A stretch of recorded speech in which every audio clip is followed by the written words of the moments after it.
Hey guys, what's going on? Joel Tavares here. You're watching DualShockers TV on DualShockers.com. We just had a chance to check out Mirror's Edge Catalyst. It was my first hands-on, but we already had a hands-on preview up on DualShockers.com. I'm here with Mr. James Slavin. Thank you, James.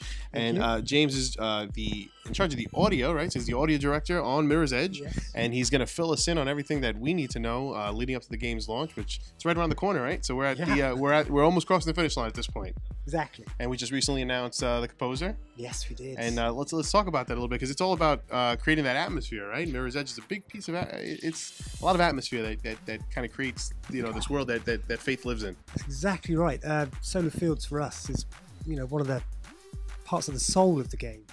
It's having that layer of mystery in the music and the beautiful shine we have with his music and our game, and also the way the game interacts with the player. So the more you run, the more the music builds up, and it pushes you forward, encourages you to go forward and explore. So it's a great thing, and because it's an electronic score, we can make it sound as shiny or as distorted as we like. So yeah, we can do a lot of things with it.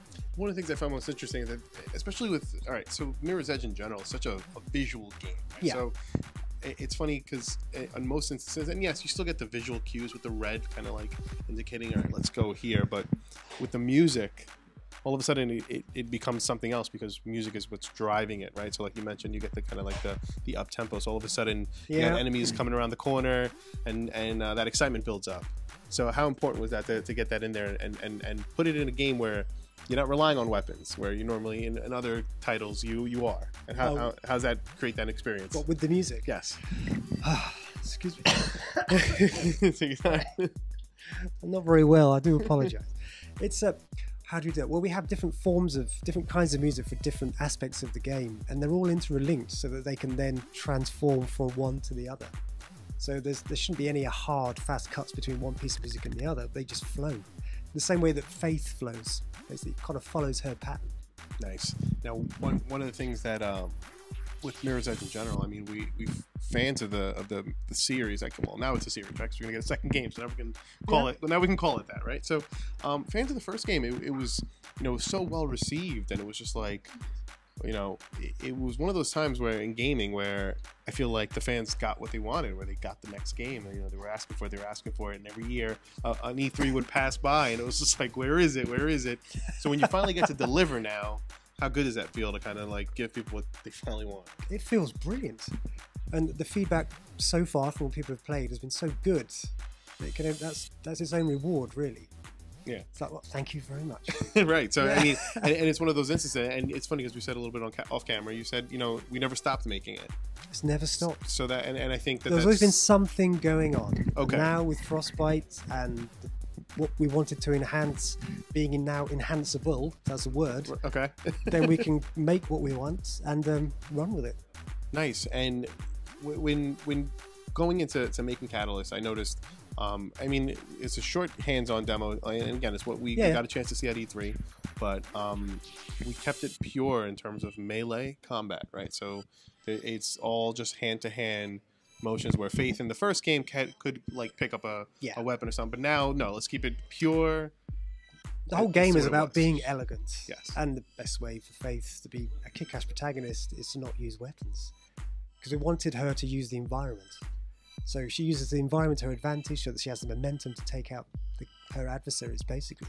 It's a much cleaner way of doing things. It makes it much harder. Yeah, and it comes together like a much more polished, more smoother, like you said. It's all about elegance and smooth experience, and it definitely comes off that way.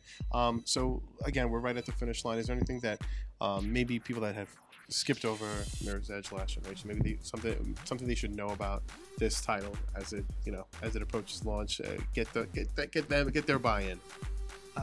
People who didn't play the first one. Yes, because the people that played the first one, they're getting this game. So it's everyone else that you have to worry about. Well, we want this game to appeal to absolutely everybody anyway. So we wanted to give it a strong protagonist. We give it a story, and it's an origin story. So this is a rebirth of the previous Mirror's Edge. So it's a rebirth with new characters, bigger city, to free roam within, music that behaves as you do and pushes you forward. We have side quests, things you can do as you like, freedom of choice. And we have this beautiful world in which to do it in. We have lots of reflections everywhere, shiny surfaces. You play the game and you feel you're part of something beautiful, really. And it's so distinct looking that just going there is great.